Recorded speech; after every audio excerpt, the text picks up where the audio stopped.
మీ business ఏదైనా మీ ఊర్లో promotion చేయాలంటే అది సుమన్ టీవీతోనే సాధ్యం. ఇప్పుడే సంప్రదించండి. ఆడది అబల కాదు సబల అన్న వాక్యాన్ని పర్ఫెక్ట్ గా మన ఆడవాళ్ళందరూ ప్రూవ్ చేసుకుంటున్నారు ఈ తరంలో. ఎందుకంటే ప్రతి ప్రొఫెషన్ లో కూడా ఆడవాళ్ళు మగవాళ్ళకి సరి సమానంగా ముందుకు సాగుతున్నారు. మరి ఈ విమెన్స్ డే రోజు డాక్టర్ రాధికా గారు ఫ్రమ్ ఓఎస్ఎస్ ఆవిడతో మాట్లాడి విమెన్ ఎంపవర్మెంట్ గురించి అలానే ఐవీఎఫ్ కి సంబంధించి మీకున్న ప్రశ్నలన్నిటికీ సమాధానం ఇవ్వడానికి రెడీగా ఉన్నారు. సో డాక్టర్, ఇప్పుడు రీసెంట్ టైమ్స్లోని సినిమాల్లో కూడా ఇప్పుడు ఇది చూపిస్తున్నారు. అదేంటి అంటే ఎగ్ ఫ్రీజింగ్ అని and egg donation, sperm donation అని. ఎలాంటి వాళ్ళు ఈ ఎగ్ డొనేషన్ చేస్తారు ఆర్ ఏ ఏజ్ బ్రాకెట్ వాళ్ళు స్పర్మ్ డొనేషన్ చెయ్యొచ్చు అండ్ ఈ హోల్ కాన్సెప్ట్కి సంబంధించి మీరేం చెప్పాలనుకుంటున్నారు మా వ్యూవర్స్కి? ఇప్పుడు ఏంటంటే ఈ సోషల్ మీడియాలో చాలా ఇప్పుడు హైగా ఉంది. అంటే everybody are into social freezing, egg freezing, surrogacy. Because చాలా మంది సెలబ్రిటీస్ చేయించుకుంటున్నారు అండ్ మూవీస్ కూడా వస్తున్నారు. రీసెంట్ గా ఒక మూవీ వచ్చింది where the heroine she gets pregnant with donor sperm without getting married. So ఇది అంతా బాగా సోషల్ మీడియా ద్వారా అవేర్నెస్ వస్తుంది. And then people are coming up to the IVF centres asking about social freezing. అంటే ఇప్పుడు if they are career oriented బాగా and they want to plan pregnancy later, అట్లాంటి వాళ్ళు ఏం చేస్తున్నారంటే ముందే వచ్చి ఎగ్స్ ఫ్రీజ్ చేసుకోవచ్చు. Because you are more fertile. నీ ఎగ్స్ క్వాలిటీ కానీ నీ నెంబర్స్ కానీ అంతా మనకి యంగ్ ఏజ్లో అంటే 25 to 30 ఆ ఏజ్లో, early 35s are early 30s లో the qualities are good. So ఆ ఏజ్లో వాళ్ళు ఫ్రీజ్ చేసుకొని later on 35 తర్వాత if they want to plan pregnancy they can do that also. So దీన్ని సోషల్ ఫ్రీజింగ్ అంటారు. అండ్ ఎగ్ డొనేషన్ అంటే ఏంటంటే ఇది అందరూ డొనేట్ చేయలేరు. I mean you can, but if you should have a baby already. ఇప్పుడు ఎవరు ఎగ్ డొనేషన్కి ఎలిజిబుల్ అవుతారంటే ఆల్రెడీ వాళ్ళకి పిల్లలు ఉన్నారు, హెల్దీ కిడ్స్ ఉన్నారు, and then they can donate through the ART bank. ఇప్పుడు కొత్త లా వచ్చింది, డైరెక్ట్గా వెళ్ళి మనం ఐవీఎఫ్ సెంటర్స్కి డొనేట్ చేయలేం. సో ఎందుకంటే ఇప్పుడు ఇదేంటంటే వీ షుడ్ డోనర్స్ ని కూడా జాగ్రత్తగా చూసుకోవాలి. They should not what do you say, I'm not getting that word, but now the law is like వాళ్ళకి ఒక certain age 21 years to 35 years లోపల వాళ్ళే డొనేట్ చేయగలరు. ఆల్రెడీ వాళ్ళకి కిడ్స్ ఉండాలి, హెల్దీ కిడ్స్ ఉండాలి, 7 eggs తీసుకోవాలి. We have to take care of the donor. So ఇవన్నీ త్రూ ఏఆర్టీ బ్యాంక్ ద్వారా మనం చేయాలి. So that is what is come up. Okay. Sperm donation కూడా అంతే. మొత్తం మనంతా స్క్రీనింగ్ ప్రాసెస్ చేస్తాము, 6 months క్వారంటైన్ చేసి స్పర్మ్, అప్పుడే ఆ స్పర్మ్ ని మనం యూస్ చేస్తాం. ఇప్పుడు కరెంట్ లా ఏంటంటే 1 donor 1 recipient. సో ఆ డోనర్ మళ్ళీ అందరికీ డొనేట్ చేయలేరు, ఒక్క డోనర్ ఒక్క రెసిపియంట్ కి డొనేట్ చేయగలుగుతారు. So this is the current law right now with donation of egg and sperm. Okay. And doctor, everything comes with a price tag. So ఈ egg freezing కి are ఈ sperm donation కి generally bracket ఎంత ఉంటుంది అంటారు generally? అంటే ఇప్పుడు sperm donation is very simple, where they just give the sperm in the lab and they freeze it. So దానికి ఎక్కువ ఎక్స్పెన్సివ్ గా ఏముంటుంది. The recipient who's taking the sperm probably they have the charges of sperm donations. I mean donor sperm తీసుకుంటున్నారు కాబట్టి they have that charges. It will be around 20-25,000. Because ఆ sperm కూడా మనం quarantine చేయాలి, స్క్రీన్ చేయాలి, genetic testing చేయాలి. So ఇవన్నీ చేసిన తర్వాతే మరి ఆ స్పర్మ్ ని మనం రెసిపియంట్ కి ఇవ్వగలుగుతాం. సో ఆ టెస్టింగ్ అంతా జరుగుతుంది కాబట్టి that's the cost of the sperm. And also if you would let the viewers know who are planning to freeze their eggs, A bracket లో ఉంటుంది generally? It is the same as IVF costing. Same మనం అదే చేస్తున్నాం. అట్లనే వాళ్ళకి injections ఇస్తాం, అట్లనే egg pickup చేస్తాం, ఎగ్ తీసి ఫ్రీజ్ చేస్తాం. So it will B probably in that 2.5 like that. Yeah. So doctor, ఇంకొక డౌట్ ఆర్ భయం ప్రతి ఒక్కరికి ఏమున్నది అంటే లైక్ ఐవీఎఫ్ ట్రీట్మెంట్ పెయిన్ఫుల్ ఏమో అండ్ న్యాచురల్ బర్త్ కంటే కూడా ఐవీఎఫ్ వల్ల ప్రెగ్నెన్సీ అంతా కూడా పెయిన్ ఉంటుందేమో అన్న ఒక థాట్ అందరికీ ఉంది. సో దానికి మీరు ఇచ్చే ధైర్యం వ్యూవర్స్ కి? Ya, definitely. బికాస్ ఇప్పుడు ఐవీఎఫ్ ఏంటంటే ఇప్పుడు ఐవీఎఫ్ అంటే ఇంజెక్షన్స్ తీసుకోవాలి. బికాస్ న్యాచురల్ గా వన్ ఎగ్ పెరుగుతుంది అంటే through IVF we are growing all the eggs in the ovary in that month. So అన్ని ఎగ్స్ పెరగడానికి ఇంజెక్షన్స్ ఇవ్వాల్సి వస్తుంది. It will be around 10 to 12 days వాళ్ళు ఇంజెక్షన్స్ తీసుకోవాలి. కానీ ఆ ఇంజెక్షన్స్ అన్ని సబ్క్యూటేనియస్ ఇంజెక్షన్స్. డైలీ మనం ఇన్సులిన్ ఇంజెక్షన్స్ ఎలా తీసుకుంటారు సెల్ఫ్ గా, అట్లా తీసుకోవచ్చు వాళ్ళు, సింపుల్ ఇంజెక్షన్స్. సో అంత పెయిన్ఫుల్ గా ఉండవు. But taking this injections is only somebody they feel little painful. So and ఇప్పుడు ఐవీఎఫ్ అంటే అడ్మిషన్ అయి ఉండాలి, హాస్పిటల్లో అడ్మిట్ అవ్వాలి, 15 days వరకు ఉండాలి, కంప్లీట్ గా రెస్ట్ లో ఉండాలనే మిత్ చాలా మందికి ఉంటుంది. ఐవీఎఫ్ అంటే కంప్లీట్ బెడ్ రెస్ట్ కదా doctor, that is definitely a myth. I would not encourage bed rest for anybody.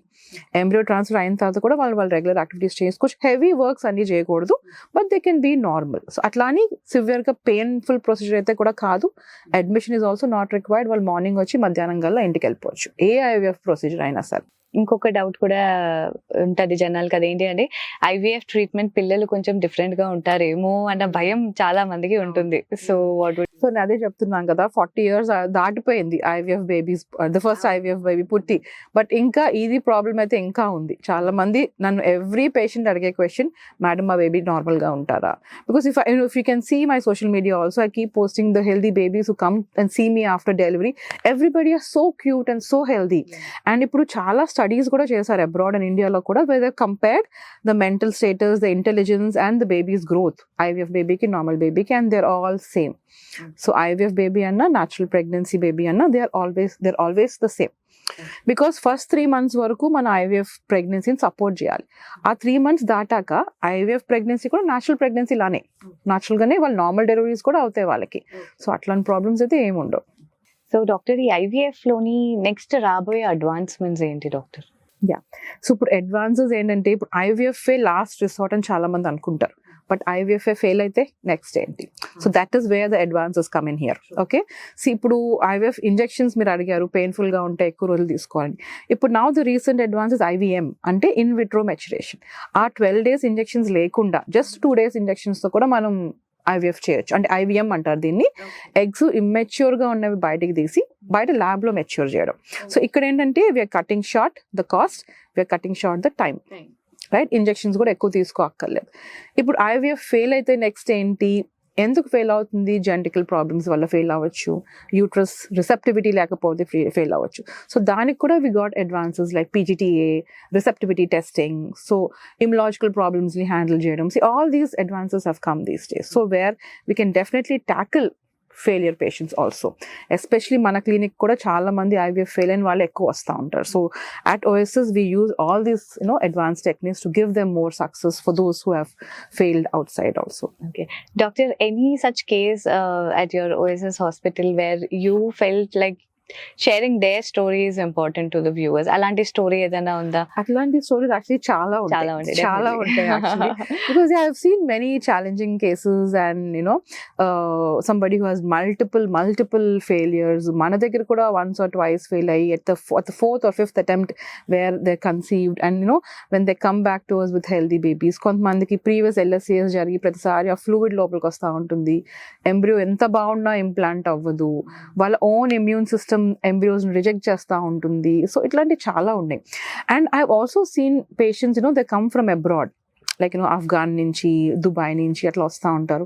Male factors ఎక్కువ వస్తారు, మేల్ పారామీటర్స్ చాలా తక్కువ ఉండి 1-2 years ట్రీట్మెంట్స్ అక్కడ కంటిన్యూస్గా చేసుకొని ఫెయిల్ అయ్యి ఇండియాకి వచ్చి ట్రీట్మెంట్స్ చేసుకుంటారు. సో అట్లాంటి వాళ్ళకు కూడా they beautiful kids, that they will be like బ్యూటిఫుల్గా ఉంటారు అక్కడ Afghan, the ladies and all, right? So they have beautiful doll like twins which they conceive and they go back from here. So అట్లాంటి stories ఎన్నో ఉంటాయి. And doctor, one more question ఏంటి అంటే, ఇప్పుడు ఈ ఐవీఎఫ్ ట్రీట్మెంట్ ఇంకా fail అయిపోయింది, further గా మనం వెళ్ళాలి అనేది ఎప్పుడు డిసైడ్ చేస్తారు డాక్టర్? లైక్ ఎన్ని సిట్టింగ్స్ తర్వాత ఆర్ ఎన్ని ఇంజెక్షన్స్ తర్వాత? బికాస్ అది కూడా వాళ్ళు తెలుసుకోవాలనుకుంటారు. ఎస్, ఇప్పుడు ఎవరికన్నా ఒకసారి ఐవీఎఫ్ ఫెయిల్ అయితే when they're going for the next trial, they should know why there is a failure here. So it's not just like ఏంటంటే కొంతమంది సేమ్ థింగ్ అట్లానే మళ్ళీ చేస్తారు. So that is not right. ఒక్కసారి మీరు అంటే that is wear the clinicians the experience and expertise comes here. Because ఒకసారి fail అయిందంటే నెక్స్ట్ టైం మీరు ఆ పేషెంట్కి ఐవీఎఫ్ చేస్తున్నారంటే ఎందుకు ఫెయిల్ అయింది? వాళ్ళకి డ్రగ్ సరిగ్గా యాక్ట్ అవ్వలేదా, ఎగ్స్ బాగాలేదా, స్పర్మ్ బాగాలేదా, ఎంబ్రియో బాగాలేదా, యూట్రస్ లైనింగ్ ప్రిపరేషన్ బాగాలేదా, వాట్ ఈస్ ద ప్రాబ్లమ్? అది ఐడెంటిఫై చేసుకొని నెక్స్ట్ స్టెప్లో మనం అన్ని కరెక్ట్ చేసుకోవాలి. So that is where we'll have to, that is how we need to treat multiple IVF failure. So ఒకసారి ఇట్లా అన్ని మార్చి చేస్తే అవ్వలేదు అంటే దెన్ ఇంకా advanced, okay, we have to step in for more advance treatments like that. So that is why. So అట్లా చేసుకుంటూ వెళ్తే డెఫినెట్గా third attempt they should conceive maximum, but I would not suggest them to go beyond that. 3 to 4 times try చేసి మీకు అసలు egg quality అస్సలు బాగాలేదు, మళ్ళీ ట్రై చేసినా అంత యూజ్ ఉండదు వాళ్ళకి. సో మనకి తెలియాలి wear we should stop. Wear we should counsel them to go for third party. So అది మనం పేషెంట్కి ప్రతిసారి కౌన్సిల్ చేస్తూ ఉండాలి during the process. So doctor ఒక క్వశ్చన్ నాకు ఇప్పుడు సడన్ గా వచ్చింది, అదేంటి అంటే ఐవీఎఫ్ ట్రీట్మెంట్ వర్క్అవుట్ అవ్వలేని వాళ్ళకి సెరోగసీ విల్ బి అన్ ఆప్షనా, లేకపోతే అది కంప్లీట్లీ డిఫరెంట్ కేసా altogether? Definitely that is a different case. అంటే ఐవీఎఫ్ అవ్వని వాళ్ళకి సరగసి కాదు. ఇప్పుడు somebody they are born without a uterus లేకుండా కొంతమంది ఉంటారు, అండ్ సడన్ గా క్యాన్సర్ డిటెక్ట్ అయ్యి యూట్రస్ రిమూవ్ చేయాల్సి వస్తుంది, వాళ్ళకి surrogacy is the first option. వాళ్ళు definitely they are eligible for surrogacy. ఇప్పుడు ఐవీఎఫ్ ఫెయిల్, కొంతమంది నాకు బీపీ ఉంది, షుగర్ ఉంది, నేను బేబీని క్యారీ చేయలేను, నాకు సరగసి కావాలి, లేదు నేను కెరీర్ ఓరియంటెడ్, నేను జాబ్ చేయాలి, సరగసి కావాలి. సో వీళ్ళు సరగసి ఆప్ట్ చేసుకోలేరు. Or you had multiple IVF implantation failures where second trimester అంటే నీకు 6th month 7th month లో కంటిన్యూస్ గా బేబీ అబార్షన్స్ అయిపోతున్నాయి, అట్లాంటి వాళ్ళు కూడా ట్రై చేయొచ్చు సరగసి. బట్ సింపుల్ ప్రాబ్లమ్స్ ఉండి సింపుల్ 1 or 2 IVF ఫెయిలియర్ అయిన వాళ్ళు సరగసికి వెళ్ళాల్సిన ఆప్షన్ ఉండదు వాళ్ళకి. They cannot consider surrogacy. And also medical conditions, same మీకు ఒక హార్ట్ ప్రాబ్లమ్ ఉంది, కిడ్నీ ప్రాబ్లమ్ ఉంది, వే మీరు ప్రెగ్నెంట్ అవ్వలేరు, ప్రెగ్నెన్సీ వస్తే నీకు it's harmful for me health కి ప్రాబ్లమ్ ఆర్ లైఫ్ కి ప్రాబ్లమ్ అనుకునే వాళ్ళు కూడా సర్గసీ ఆప్ట్ చేసుకోవచ్చు. But everybody cannot just go for surrogacy like that. Yeah, okay doctor, because celebrities చేస్తున్నారు అని చెప్పి many people will try opting for that option as well. So అసలు ఇది తీసుకున్న వాళ్ళు ఇది ఫెయిల్ అయితే అది తీసుకోవాలి అని అనుకుంటున్న వాళ్ళకి is that an option or it's completely different? అదే చెప్తున్నాను కదా, ప్రాపర్ ఇండికేషన్ ఉండాలి. ప్రాపర్ ఇండికేషన్ ఉండాలి. First of all the clinician fertility specialist should say that whether they're indicated for surrogacy or not, then they should go through the surrogacy board, then we have to think of surrogacy. So everybody just ఒక IVF failure అయ్యిందని అప్పుడు celebrities చేయించుకుంటున్నారు, కరెక్టే, but that is giving you more of, అందరికీ తెలుస్తుంది but అందరూ చేయించుకోలేరు. Okay, that is both I cannot comment on why they cannot do it over here, but awareness వస్తుంది కానీ అందరికీ అంత ఈజీ కాదు. డాక్టర్, అండ్ ఈ రోజు విమెన్స్ డే సందర్భంగా విమెన్ ని ఎంపవర్ చేయాలి అబౌట్ ఐవీఎఫ్ అనేది ఇంపార్టెంట్ అని అనుకున్నాను. బికాజ్ ఓపెన్ గా ఐవీఎఫ్ కి వెళ్తున్నాము అని చెప్పుకోలేని పరిస్థితుల్లో చాలా మంది లేడీస్ ఉన్నారు. సో దానికి మీరు వాళ్ళకి ఇచ్చే ధైర్యం ఏంటి? లైక్ అంటే ఇప్పుడు on this women's day I would like to tell all the strong women over here, like వాళ్ళు ఏంటంటే వాళ్ళు ఇన్ఫర్టిలిటీ అంటే వాళ్ళు నార్మల్ మెడికల్ కండిషన్ లోనే ట్రీట్ చేయాలి. దిల్ హ్యావ్ దిస్ గిల్ట్, ఏంటంటే నాకు పిల్లలు పుట్టట్లేదు, నాకు ఏదో ప్రాబ్లం ఉంది, నాకు అంటే Dil have that guilt through out. And the social stigma కూడా చాలా ఉంటుంది, ఆ పియర్ ప్రెషర్, ఫ్యామిలీ ప్రెషర్. చాలా మంది అసలు కొంతమంది బయటకు వెళ్ళడం మానేస్తారు, ఫంక్షన్కి వెళ్ళడం మానేస్తారు ఆ గిల్ట్తో, నాలో ఏదో ప్రాబ్లం ఉందని. So that is not there problem, it's just some other medical condition which they have to approach the doctor. Here seeking help is not weakness, it is actually an act of courage for them. So వాళ్ళు వెళ్ళి first డాక్టర్ని కలవాలి, express చేయాలి, discuss చేయాలి. So at this women's day I would say that every woman, they have the joy, they should share the joy of their parenthood, and that is where we are there to help them, to guide through their journey of parenthood. So that seeking that help fast, తొందరగా వస్తే definitely success rates బాగుంటాయి. So ఆ guilt ఉండకూడదు. So we are there to help them and share knowledge and support them and give them more hope on this women's day for sure. And doctor, ఇంకొకటి ఏంటి అంటే women mental health is also very important ఈ IVF కి సంబంధించి special గా. ఎందుకంటే like some family members are supportive and some people are not, ఎందుకు అలాగ వెళ్తున్నారు అని. సో ఫ్యామిలీ ఎలాంటి సపోర్ట్ ఇవ్వాలి ఐవీఎఫ్ కి ప్రొసీడ్ అవుతున్న వాళ్ళు? ట్రూ, ఇక్కడ ఏంటంటే main the partner, either the male partner or the female partner, they should be a shoulder for each other, because first వాళ్ళిద్దరికి ప్రాపర్ అండర్స్టాండింగ్ ఉండాలి. సో ఏదన్నా ట్రీట్మెంట్ కి కపుల్ వచ్చారంటే, ఒక్కళ్ళే వచ్చారంటే నేను ఎక్కువ మాట్లాడను. I would say please bring the partner, because they should discuss, they should first of all discuss to each other, then common grounds అప్పుడు ఉండాలి. కరెక్ట్, అవును, ఇద్దరికిద్దరు సపోర్ట్ చేసుకుంటారు. they should not blame the other person, they should support each other, because ఒకరికి పిల్లలు కలగట్లేదు అంటే it's not only one person's fault, ఇద్దరికి problem ఉంటుంది definite గా. And next comes the family. So వీళ్ళిద్దరు ప్రాపర్ అండర్స్టాండింగ్ లో ఉంటే నెక్స్ట్ కమ్స్ ద ఫ్యామిలీ. ఇప్పుడు ఈ స్టిగ్మా అనేది ఇంకా మనకి ఇండియాలో ఉంది, దట్ ఐవీఎఫ్ ఎందుకు మాకు 10 సంవత్సరాలకు పుట్టారు, మీకు పుడతారు, పర్లేదు వెయిట్ చేయండి. చాలా మంది అంటారు, ఎందుకు మీరు 10-15 years వెయిట్ చేశారు అంటే, మా పెద్దనానికి 10 సంవత్సరాల తర్వాత పుట్టారు, మా మామయ్యకి 10 years, అంటే that's how they still the thing is there, but that is where we should encourage them and educate them to approach fast. Family definite గా సపోర్ట్ చేయాలి.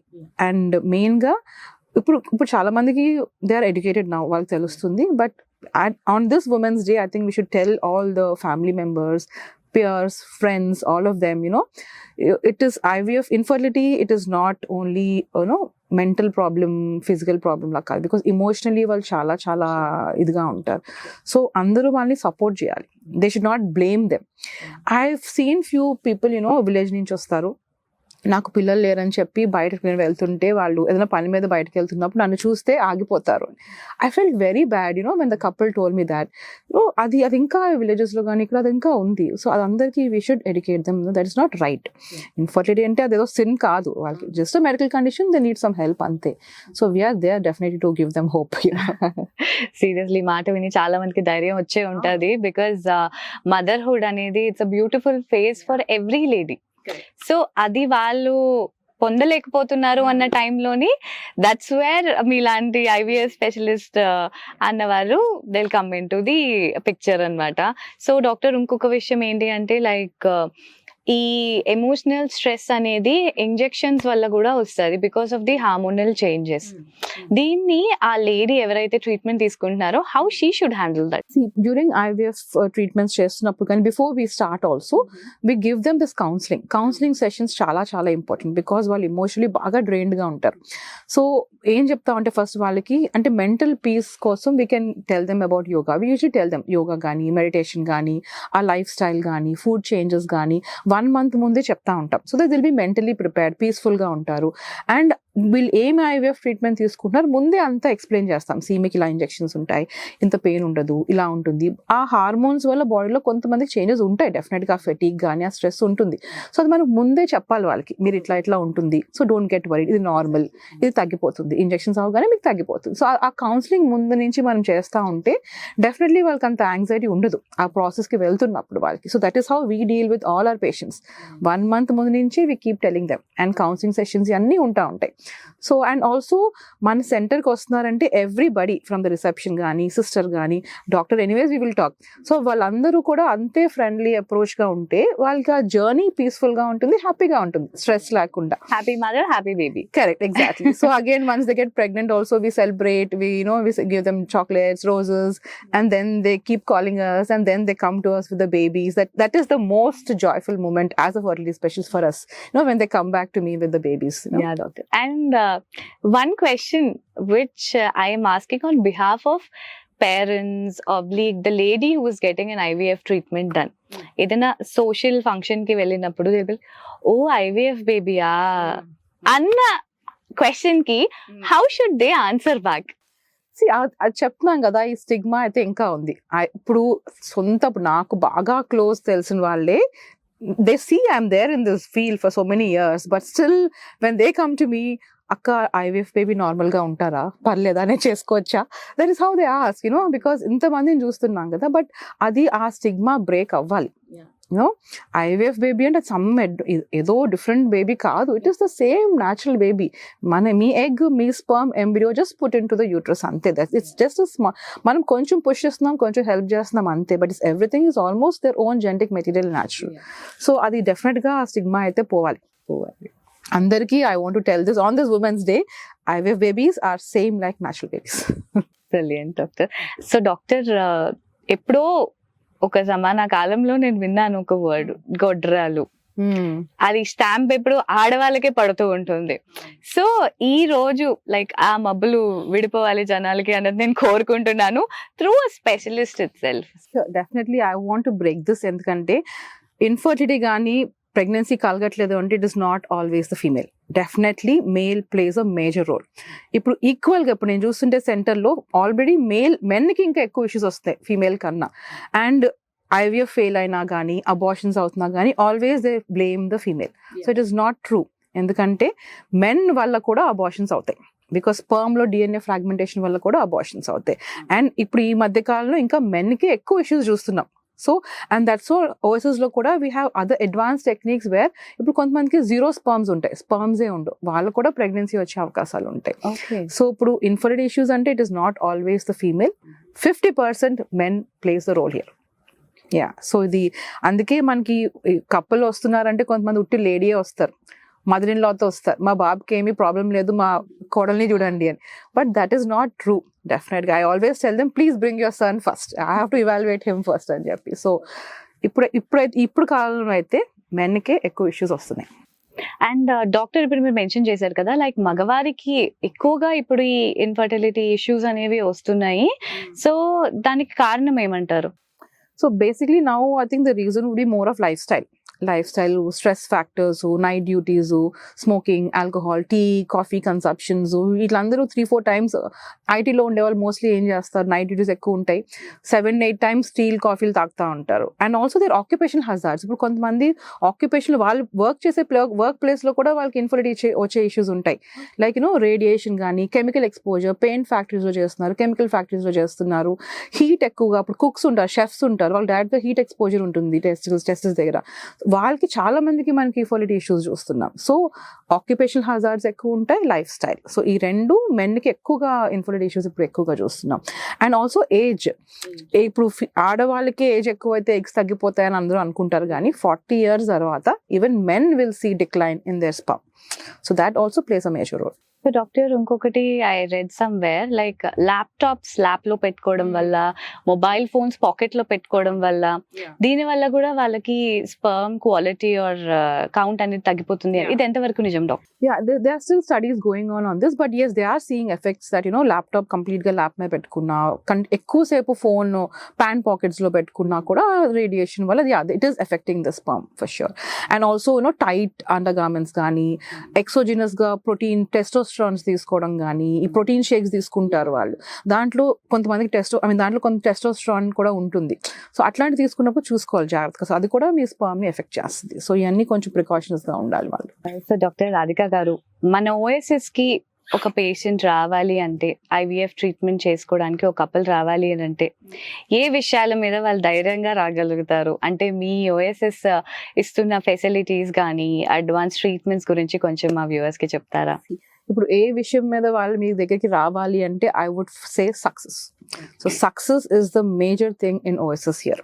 Okay, and also that friendly approach and holistic approach to each patient's personalized care, that is very important. So ఒక centre ఒక patient వెళ్తున్నారంటే అది one stop process లా ఉండాలి. అంటే అక్కడే వాళ్ళు అంతా అయిపోవాలి, వాళ్ళు కంప్లీట్గా. లైక్ వాళ్ళు ఇన్వెస్టిగేషన్స్ కానీ, అడ్వాన్స్ ట్రీట్మెంట్స్ కానీ, కౌన్సిలింగ్ కానీ, సపోర్టివ్ కేర్ కానీ, బెస్ట్. ఎవరైనా సెంటర్స్కి ఎందుకు వెళ్తారు? Where is the good success? So that is what I would say. At OSS success is the major thing which we give the patients. Okay. And also the treatments మన OSS లో వాళ్ళు అందుకునేవి ఎలాంటి treatment? And ఇప్పుడు OSS లో మనకి అన్ని advance treatments చేస్తాము. As I told you before, multiple failed cycles వాళ్ళు ఇక్కడికి వస్తారు. IVM baby first time OSS లోనే చేసాం. Okay, where IVM, we had a baby through IVM with an advanced technique. It is the first time all over India, Andhra and Telangana, where we had the first baby in OSS. And so we also looking into mild stimulations where we reduce the cost, individualized treatments kani, PGTA, IRA, microtessi, male advanced procedures. ఇవన్నీ we are doing at OSS right now. Wow, ఆ పేర్లు గుర్తు పెట్టుకోవడానికి ఇంకా time పడుతుంది.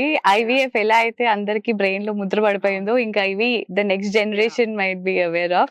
So thank you so much for being here doctor. And చాలా myths break చేశారు, like social స్టిగ్మాని ఎలా ఫేస్ చేయాలి, అండ్ అసలు ఉండకుండా చేయడానికి సొసైటీ ఎలాగా ఆ కపుల్ ని సపోర్ట్ చేయాలి అన్నది, అన్ని విషయాలు విమెన్స్ డే రోజు మా అందరికీ చెప్పినందుకు thank you so much for being here. Thank you so much. Yeah, pleasure talking to you. Same here. So right from the experts మనం తెలుసుకున్నాం కదా. సో గొడ్రాలు అన్న మాటని మీరు ఇక మీదట మీ డిక్షనరీలోంచి తీసేయండి. ఎందుకు అంటే ఇది ఆడవాళ్ళకి మాత్రమే సంబంధించిన సమస్య కాదు, మగవాళ్ళలో కూడా ఈ సమస్య ఉంటుంది. సో ఈ విమెన్స్ డే రోజు మీకు చాలానే ఇన్ఫర్మేషన్ వచ్చింది. అండ్ ఎలాగా మనం ఒక కపుల్ ఐవీఎఫ్ ట్రీట్మెంట్ చేసుకోవాల్సిన కపుల్ కి సపోర్ట్ చేయాలి అన్న విషయం కూడా తెలుసుకున్నారు. సో హ్యాపీ విమెన్స్ డే ప్రతి ఒక్కరికి. అండ్ ఇలాంటి అమేజింగ్ కంటెంట్ కోసం ఫాలో సుమన్ టీవీ.